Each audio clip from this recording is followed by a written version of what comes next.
एक बार फिर से आपका स्वागत है आपके अपने YouTube channel district computer education centre में। दोस्तों, आज RSCAT एग्ज़ाम की टेस्ट सीरीज़ नंबर में 6 आपके लिए लेकर आया हूं। उसके महत्वपूर्ण 35 प्रश्न आपके लिए लेकर आया हूं। दोस्तों, आप हमारी वीडियो देखने के साथ साथ लाइक और कमेंट करें, सब्सक्राइब करें, जिससे हमारी जो टीम है जो आपके लिए चुन चुन कर ये जो आपके प्रश्न लेकर आती है उनका भी हौसला बढ़े। तो दोस्तों, लाइक एंड सब्सक्राइब जरूर करें। तो आपकी टेस्ट सीरीज का पहला प्रश्न है आपके सामने। माइक्रोसॉफ्ट पावर पॉइंट में चयनित स्लाइड की नकल बनाने के लिए कौन सी शॉर्टकट कुंजी यूज़ करते हैं? कोई भी पावर पॉइंट में अगर आप स्लाइड बनाते हो और उसकी सेम टू सेम अगर आपको स्लाइड चाहिए तो फ्रेंड्स इसका जो सही आंसर होगा वो होगा आपके ए। कंट्रोल डी से आप डुप्लीकेट स्लाइड बना सकते हो और जो कंट्रोल एस है उससे फाइल सेव की जाती है। तो क्वेश्चन नंबर 2 दोस्तों, माइक्रोसॉफ्ट एक्सेल में सक्रिय सेल के पूरे कॉलम को चयन करने के लिए कौन सा शॉर्टकट कुंजी है? सक्रिय सेल मतलब जो सेलेक्टेड सेल है उसको क्या करना है, आपको उसकी शॉर्टकट की बतानी है।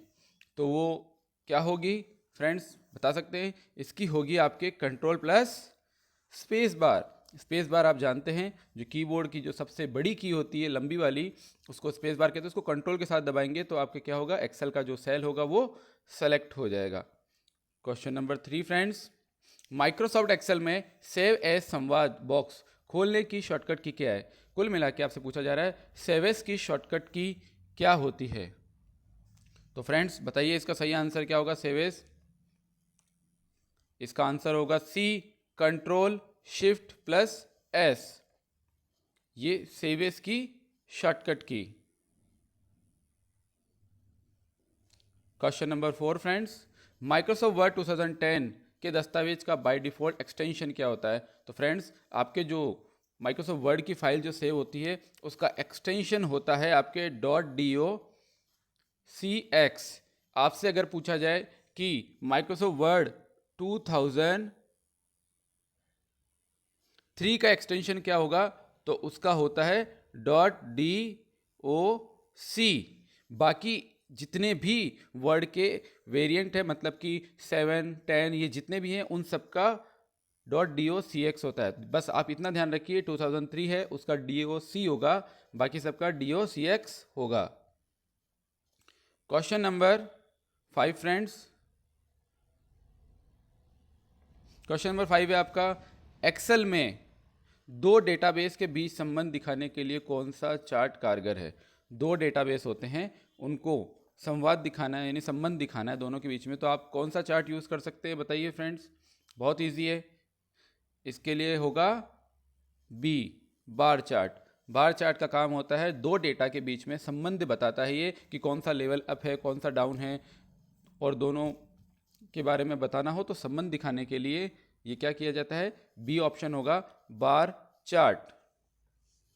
क्वेश्चन नंबर 6 फ्रेंड्स, एक्सेल 2010 में एक बड़े वर्कशीट को स्क्रॉल करते समय शीर्ष पंक्ति और बाई कॉलम दिखाई रखने के लिए आप कैसे फ्रीज पेन का उपयोग करेंगे? फ्रेंड्स मैंने आपको एक चीज़ बताई थी, फ्रीज पेन का काम होता है आपकी शीट का फर्स्ट कॉलम और फर्स्ट रो को फ्रीज करने के लिए।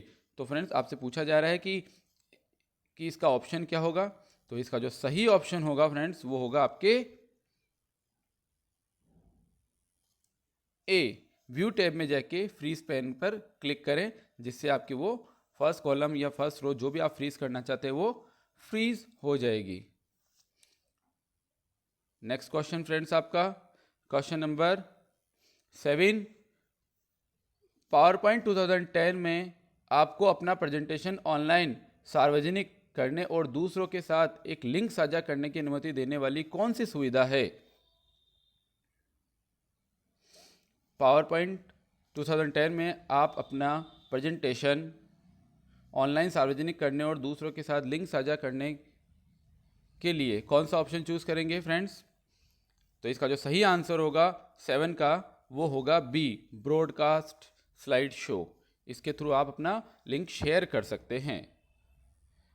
प्रश्न नंबर 8, पावर पॉइंट 10 में रिबन में स्लाइड जोड़ने और हटाने और फॉर्मेट करने के लिए आदेश देते हैं। स्लाइड को जोड़ने हटाने के लिए जो ऑर्डर दिया जाता है वो कौन से ऑप्शन से दिया जाएगा? वो दिया जाता है फ्रेंड्स हमेशा होम से। होम में ही आप नई स्लाइड जोड़ सकते हो, हटा सकते हो। ये सारे ऑप्शन आपको कहाँ मिलते हैं? होम टैब में। क्वेश्चन नंबर 9 फ्रेंड्स, प्रेजेंटेशन का स्लाइड शो शुरू करने के लिए कौन सी की प्रेस की जाती है? देखो F5 तो होती ही है, एकदम सही जवाब है। फिर स्लाइड शो मेन्यू में व्यू ऑप्शन में विकल्प चुन करें, ये भी फ्रेंड्स होता है। एक सी आपको दिया है स्लाइड शो मेन्यू में रियर्स टाइमिंग वाला, तो इसका जो सही आंसर होगा फ्रेंड्स वो क्या होगा बताइए? वो होगा इसका डी, विकल्प ए और बी चयनित किया जाएगा। क्वेश्चन नंबर 10,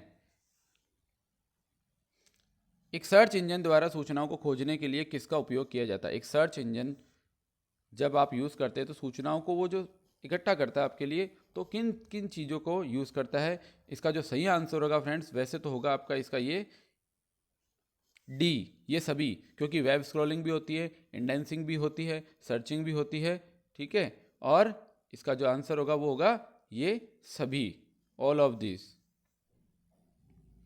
आपके बहुत से क्वेश्चन ऑल ऑफ दिस के लिए भी आते हैं और मैच देन भी आते हैं इसमें, तो उन क्वेश्चनों को थोड़ा ध्यान से पढ़कर ही आंसर दीजिएगा फ्रेंड्स। क्वेश्चन नंबर 11, कंप्यूटर को ऑन करने की प्रक्रिया क्या कहलाती है? ऑन करने की जो प्रोसेस है वो क्या कहलाती है फ्रेंड्स? ये प्रश्न मैंने कल जब ऑफलाइन क्लास ली थी उसमें भी आपको बताया था कि कंप्यूटर को ऑन करने की जो प्रोसेस होती है उसे बूटिंग कहते हैं। और बूटिंग दो तरह की होती है, एक होती है कोल्ड बूट और एक होती है वार्म बूट। कोल्ड बूट का काम होता है जब कंप्यूटर को पावरलेस तरीके से ऑन करते हैं तो उस प्रोसेस को कहते हैं कोल्ड बूट। और जब कंप्यूटर आपका पहले से स्टार्ट है और आप उसमें रीस्टार्ट करते हो उसको, तो वो कहलाता है वार्म बूट। अपना इसका जो आंसर होगा कंप्यूटर ऑन करने की जो प्रक्रिया है वो होगा answer D, booting. Computer start करने की जो प्रोसेसिंग होती है उसे हम बूटिंग कहते हैं। क्वेश्चन नंबर 12, निम्नलिखित में से कौन सा एक इनपुट डिवाइस का उदाहरण है? कौन सा इनपुट डिवाइस है इनमें से? तो फ्रेंड्स इसका जो सही आंसर होगा बताइए, वो होगा आपके ए, स्कैनर। फ्रेंड्स कल ऑफलाइन क्लास में मैंने ये प्रश्न भी आप लोगों से पूछा था और आपको ये समझाया था कि कौन कौन से डिवाइस इनपुट होते हैं, कौन से आउटपुट होते हैं और आप इनको कैसे डिफाइन कर सकते हो। यानी कंप्यूटर के जितने भी हार्डवेयर होते हैं आप उनको कैसे डिफाइन कर सकते हो इजीली। कल ऑफलाइन क्लास में मैंने आपको ये भी बताया था। जो स्कैनर होता है उसका काम होता है हार्ड कॉपी को सॉफ्ट कॉपी में कन्वर्ट करना। जब आप स्कैनर फ्लैट पेन पे आप अपना कोई भी दस्तावेज रखते हैं तो वो स्कैन होकर कंप्यूटर में एंटर हो जाता है, इसीलिए ये क्या है? एक इनपुट डिवाइस है। प्रोजेक्टर, स्पीकर और प्रिंटर आपके आउटपुट डिवाइस होते हैं ये।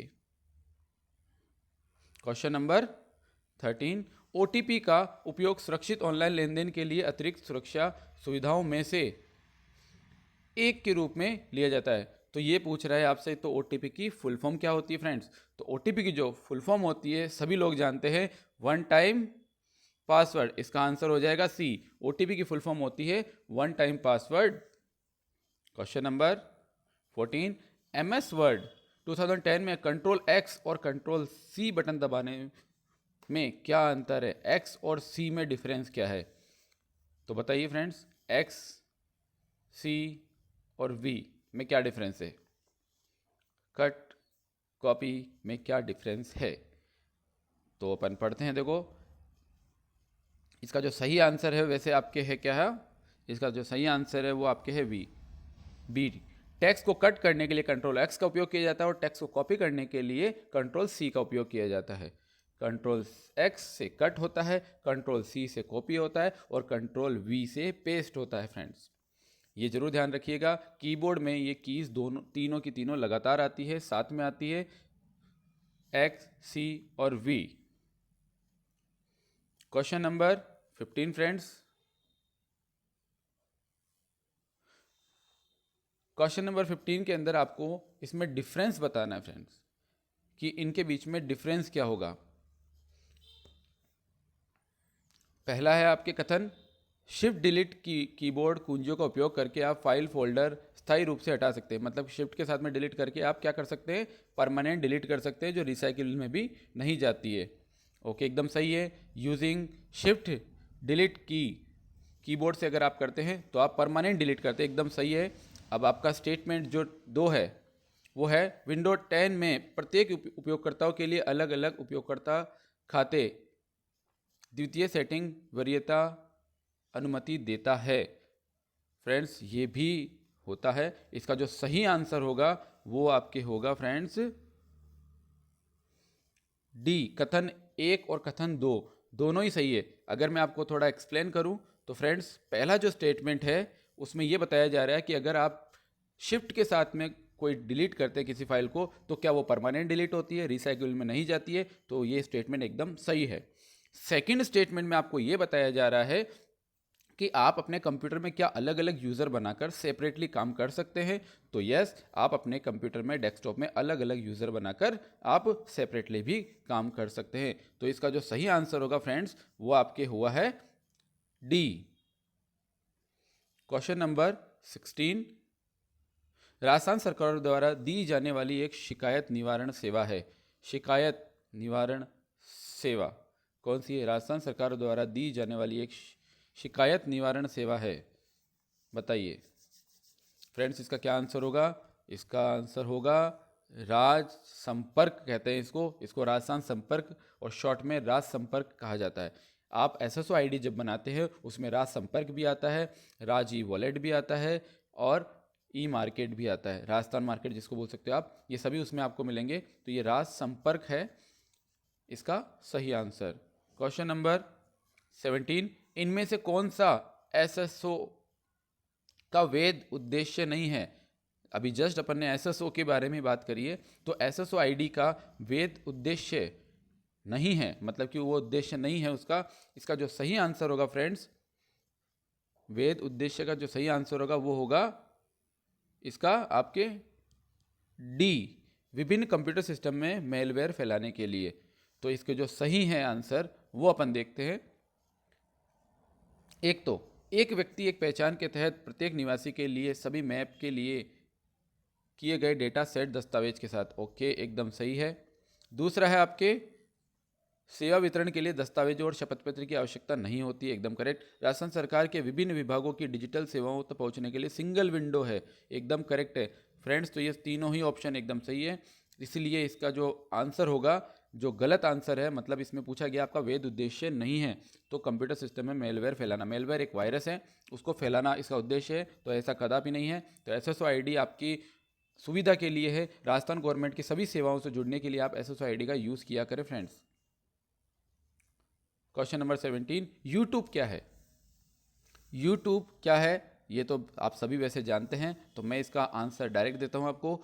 इसका आंसर होगा ए, यह एक वीडियो साझाकरण मतलब वीडियो शेयरिंग एक वेबसाइट है जो उपयोगकर्ता को वीडियो अपलोड करने, देखने और शेयर करने की अनुमति देता है, एकदम करेक्ट आंसर है फ्रेंड्स। इसके थ्रू आप क्या कर सकते हैं, वीडियो बनाकर आप अपने फ्रेंड्स वगैरह को सेंड कर सकते हो, देख सकते हो, कुछ भी आप कर सकते हैं। तो इसका आंसर होगा ए, बहुत सिंपल आंसर था इसका। क्वेश्चन नंबर 19, माइक्रोसॉफ्ट एक्सेल में निम्नलिखित में से कौन सी एक विशेषता है जिसका उपयोग स्प्रेडशीट में डेटा पर गणना करने के लिए किया जाता है? क्वेश्चन नंबर 19, इसका जो सही आंसर होगा फ्रेंड्स वो आपके होगा, बताइए फ्रेंड्स क्या हो सकता है? फॉर्मूला। बहुत सिंपल, ये बोल रहा है गणना करना मतलब कैलकुलेशन के लिए कौन सा ऑप्शन काम में ले, तो फॉर्मूला ही काम में लेंगे, क्योंकि बिना फॉर्मूले तो इसमें कुछ भी नहीं हो सकता। तो इसका जो सही आंसर होगा, एक्सेल के अंदर फॉर्मूला का यूज़ करके हम कैलकुलेशन कर सकते हैं, मैथमेटिकल प्रॉब्लम्स अपनी हम सॉल्व कर सकते हैं। क्वेश्चन नंबर 20, एक फाइल को सीडी डीवीडी में कॉपी करने की प्रक्रिया क्या कहलाती है? बहुत इजी आंसर है फ्रेंड्स, ये 2-3 बार रिपीट हो गया है, आप इसको याद रखिएगा, क्योंकि अगर रिपीट हुआ है तो मतलब इसके आने के चांसेस भी हैं। बर्निंग, आप जब अपने कंप्यूटर से डेटा को सीडी में ट्रांसफ़र करते हैं तो उसे कहा जाता है बर्न करना, और उस प्रोसेस को कहा जाता है बर्निंग। बर्निंग की प्रोसेस कहलाती है ये। क्वेश्चन नंबर 21, MS वर्ड 2010 में सबसे नीचे क्षैतिज पट्टी है जिसमें पृष्ठ संख्या, शब्द गणना आदि सभी आते हैं। तो इसका जो सही आंसर होगा फ्रेंड्स वो क्या होगा? ऑप्शन दीजिए। आपसे इसमें पूछा जा रहा है कि आप कोई भी विंडो अगर आप चलाते हैं तो सबसे नीचे वाली बार वो कौन सी होती है? सबसे नीचे वाली बार कौन सी होती है? बताइए फ्रेंड्स, कौन सी बार होती है सबसे नीचे? बहुत इजी क्वेश्चन है वैसे, शुरुआत में ही आपको बता दिया जाता है। वो होती है status bar.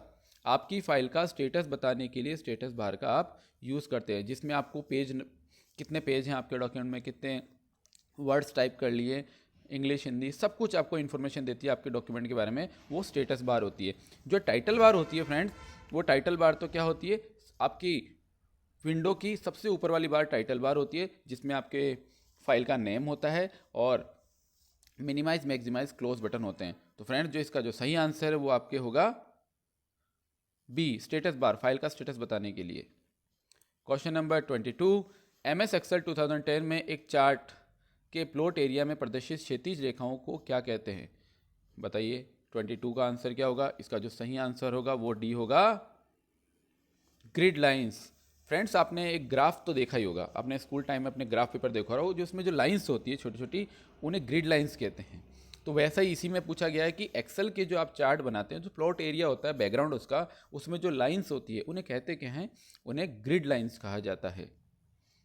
Question number 23 friends, MS power point 2010 में एनिमेशन पेन का उपयोग क्या है? एनिमेशन पेन का यूज़ क्या है? बताइए फ्रेंड्स, एनिमेशन पेन का यूज़ क्या है? उसका जो सही आंसर है वो होगा आपके बी। आप स्लाइड पर लागू एनिमेशन की एक सूची देख सकते हैं। तो मैं आपको बताऊं, जब भी आप किसी भी ऑब्जेक्ट को एनिमेशन देते हैं तो साइड में एक एनिमेशन पेन आता है, जिसमें आपने किस किस ऑब्जेक्ट को कौन कौन सा एनिमेशन दिया है। तो इसी के साथ मैं आपको एक चीज़ और बताऊं, जब भी आप अपनी स्लाइड में किसी ऑब्जेक्ट को एनिमेशन देते हैं तो एनिमेशन 4 तरह के होते हैं: एंट्रेंस, एम्फेसिस, एग्जिट और मोशन पाथ। आपसे मोशन पाथ के बारे में कभी क्वेश्चन पूछ लिया जाए तो उसका क्वेश्चन ऐसे बनता है कि आप अपनी स्लाइड में किसी ऑब्जेक्ट को एक जगह से दूसरी जगह तक ले जाते हैं, तो उसमें कौन सा एनिमेशन काम आता है? वो आता है आपके, बताइए फ्रेंड्स, कौन सा हो सकता है? आपको मैंने 4 तरह के बताए: एंट्रेंस, एम्फेसिस और एग्जिट और मोशन पाथ। तो मोशन पाथ का काम होता है किसी ऑब्जेक्ट को एक जगह से दूसरी जगह ले जाने का काम मोशन पाथ का होता है। आपने सही आंसर जो हुआ है वो, इसका जो सही आंसर होगा, एनिमेशन पेन का काम है। आप स्लाइड पर लागू एनिमेशन की एक सूची देख सकते हैं कि आपने क्या क्या एनिमेशन उसको दिया है। क्वेश्चन नंबर फ्रेंड्स 24, मेज देन आ गए फ्रेंड्स। मैंने कहा था मेज देन को जरूर आप ध्यान से ही पढ़िएगा। चलो पढ़ते हैं। पहले इसका सही आंसर बता देते हैं, उसके बाद अपन आगे बढ़ेंगे। इसमें जो 24 का जो सही आंसर है वो होगा आपके सी, PQR। देखो मिलाते हैं इसको, MS वर्ड 2010। बताइए MS वर्ड 2010। तो मैं बता दूं, MS वर्ड 2010 में क्या होता है, आपके डॉक्यूमेंट बनते हैं, ये ठीक है। MS एक्सेल के अंदर आपके बनती है शीट्स। ओके, ये प्रश्न पहले भी आया था इसलिए इसको मैंने शॉर्ट में लिया है। और MS पावर पॉइंट में बनते हैं स्लाइड्स, यानी प्रेजेंटेशन बनती है तो उसमें यूज़ होती है स्लाइड। आपसे मैंने कल भी कहा था फ्रेंड्स कि MS वर्ड में पेजेस यूज़ में आते हैं जिससे बनता है डॉक्यूमेंट, और MS एक्सेल में शीट काम आती है जिससे बनती है वर्कबुक, और MS पावर पॉइंट में स्लाइड यूज़ आती है जिससे बनती है आपके प्रेजेंटेशन। तो इसका जो सही आंसर है फ्रेंड्स वो होगा आपके अभी सी। ये प्रश्न बार बार रिपीट हुआ है इसलिए मैंने इसको शॉर्ट में लिया है। क्वेश्चन नंबर 25 में लिखा है आपके, हॉटस्पॉट इंटरनेट कनेक्टिविटी के लिए किस कनेक्टिविटी की आवश्यकता होती है? हॉटस्पॉट से जुड़ने के लिए किस कनेक्टिविटी की आवश्यकता होती है? फ्रेंड्स, इसका सही आंसर बताइए। अगर आप किसी हॉटस्पॉट से जुड़ना चाहते हैं तो आपको किस चीज़ की ज़रूरत पड़ेगी?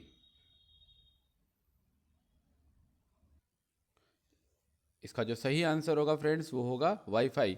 वाईफाई से ही जब आप एक हॉटस्पॉट ऑन करते हैं तो उनसे आप वाईफाई की तरह ही जुड़ सकते हैं। वाईफाई की फुल फॉर्म होती है वायरलेस फिडिलिटी। ये याद रखिएगा फ्रेंड्स कि wireless fidelity. Question number 26 friends,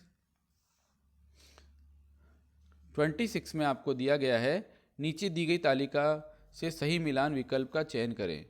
नीचे दी गई तालिका से सही विकल्प का चयन करें। फ्रेंड्स, इस क्वेश्चन को भी मैंने शॉर्ट में लिया है क्योंकि मैंने आपको कल भी क्लास में आपको बताया था, ऑफलाइन में और ऑनलाइन में भी बताया था कि इनपुट डिवाइस, आउटपुट डिवाइस और स्टोरेज डिवाइस के बारे में आपको। तो फ्रेंड्स चलो आप बताइए मुझे कि इनपुट डिवाइस कौन कौन से होते हैं। तो इनपुट डिवाइस आपके होते हैं कीबोर्ड, माउस, ये आपके इनपुट डिवाइस है, ट्रैक पॉइंट वगैरह, जॉयस्टिक। और आउटपुट डिवाइस होते हैं, आउटपुट डिवाइस जो होते हैं फ्रेंड्स वो आपके क्या होते हैं, मॉनिटर, प्रिंटर, प्रोजेक्टर और स्पीकर, ये आपके आउटपुट होते हैं। और जो स्टोरेज डिवाइस होते हैं फ्रेंड्स, तो वो कौन से होते हैं आपके, स्टोरेज डिवाइस होते हैं आपके hard disk, SSD, pen drive, ये सभी आपके स्टोरेज डिवाइस में काउंट होते हैं। इसका जो सही आंसर होगा फ्रेंड्स वैसे तो होगा सी, लेकिन मैंने ऑप्शन नहीं दिए इसके अंदर। क्यों? क्योंकि आपको इनपुट, आउटपुट और स्टोरेज डिवाइस की डिटेल मुझे बतानी थी। वैसे मैंने ऑफलाइन में भी बताया और पहले भी ऑनलाइन क्लास में बता चुका हूँ। इनपुट, इनका मतलब होता है अंदर, अंदर। तो कंप्यूटर में काम जिन भी डिवाइस से अंदर जाता हो वो इनपुट डिवाइस कहलाते हैं। और आउटपुट, आउटपुट कंप्यूटर से काम जिन भी डिवाइस से बाहर आता हो वो आउटपुट डिवाइस कहलाते हैं। तो फ्रेंड्स आगे बढ़ते हैं क्वेश्चन नंबर 27 की तरफ। ई मित्र पोर्टल के माध्यम से निम्नलिखित में से कौन से दस्तावेज के लिए आवेदन किया जा सकता है। ई मित्र पोर्टल से आप क्या कर सकते हैं, बताइए फ्रेंड्स। ई मित्र पोर्टल से आप कर सकते हैं, इसका जो सही आंसर होगा वो होगा आपके ये सभी, मतलब डी। मतलब कि ई मित्र पोर्टल पर जाकर आप आधार कार्ड का भी काम कर सकते हैं, ड्राइविंग लाइसेंस का भी कर सकते हैं और वोटर आईडी से संबंधी वर्क भी आप वहां जाके कर सकते हैं। तो इसका जो सही आंसर होगा ऑल ऑफ दिस, मतलब डी इसका सही आंसर है। क्वेश्चन नंबर 28, ओसीआर का मुख्य उद्देश्य क्या है। फ्रेंड्स क्वेश्चन बहुत इजी है। कल ऑफलाइन क्लास में मैंने ये भी आपको बताया था कि ओसीआर का क्या काम होता है। फ्रेंड्स तो बताइए चलो कि ओसीआर का मुख्य काम क्या है। आंसर होगा इसका ए, मुद्रित या हस्तलिखित पाठ को मशीन पठनीय पाठ में बदलना। इजी बताऊं, इसकी फुल फॉर्म जो होती है वो होती है ऑप्टिकल कैरेक्टर रीडर या फिर रिकोजिशन। इस ऑप्टिकल कैरेक्टर रीडर का काम होता है कि पेपर पर जो प्रिंटेड टेक्स्ट है या फिर हाथ से लिखा हुआ टेक्स्ट है उसको रीड करना। ठीक है, ये मशीनी पार्ट में उसको बदल देता है और एक तरह का स्कैनर भी है ये। तो ओसीआर का काम ये होता है। तो इसका सही आंसर हो गया ए। फ्रेंड्स ऑफलाइन क्लास में मैंने ये भी बताया था कल। क्वेश्चन नंबर 29, MOOC मॉक का मुख्य उदाहरण क्या है। मॉक का मुख्य उदाहरण क्या है। इसका जो सही आंसर होगा वो होगा ये सभी। कुछ क्वेश्चन होते हैं जो फ्रेंड्स आपको एकदम याद रखने पड़ेंगे, EDX, Udacity और कोर्सेरा, ये सब मॉक के हैं। चलो फ्रेंड्स तो बताइए फिर मॉक की फुल फॉर्म क्या होती है। Massive open online courses, mock की फुल फॉर्म भी आपसे पूछी जाती है फ्रेंड। तो मैसिव ओपन ऑनलाइन कोर्सेस।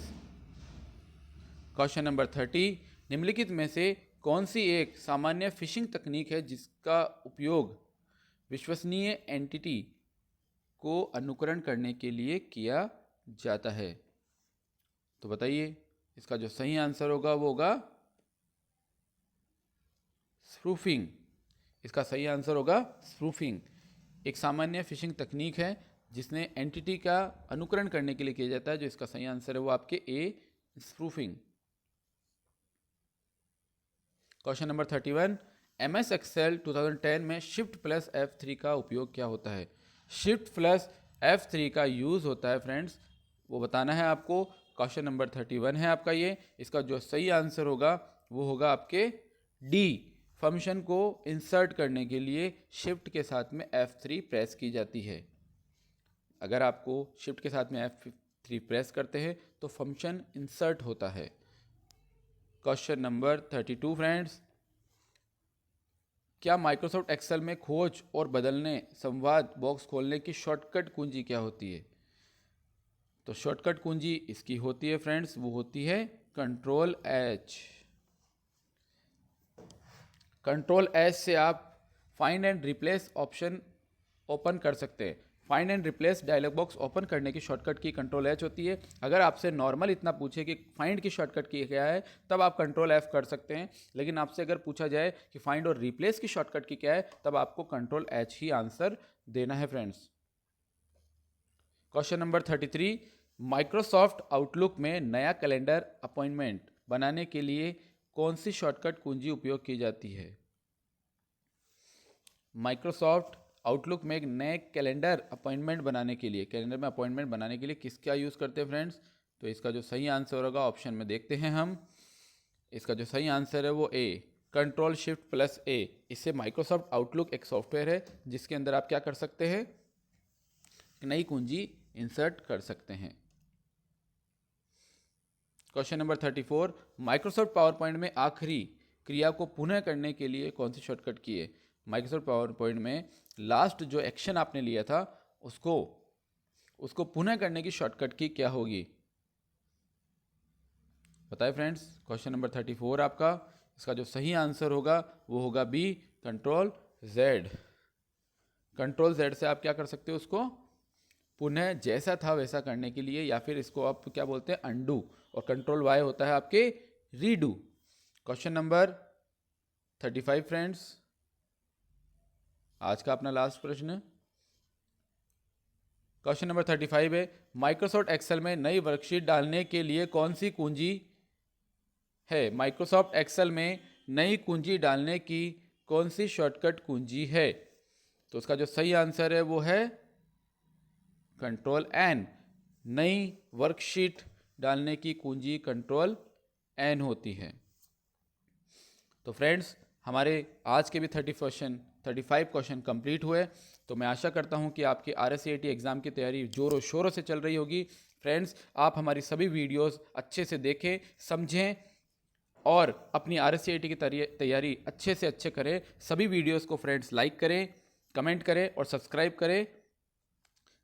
हमारी टीम जैसे आपके लिए इतने अच्छे अच्छे क्वेश्चन लेकर आती है, तो उनका भी बहुत बहुत धन्यवाद। और आप अपने एग्ज़ाम की तैयारी फ्रेंड्स अच्छे से कीजिएगा। ऑफलाइन क्लास अगर ले सकते तो ऑफलाइन लीजिए, बाकी ऑनलाइन क्लास हम दे ही रहे हैं। फ्रेंड्स, कल मिलते हैं फिर वापस नए क्वेश्चंस के साथ। धन्यवाद।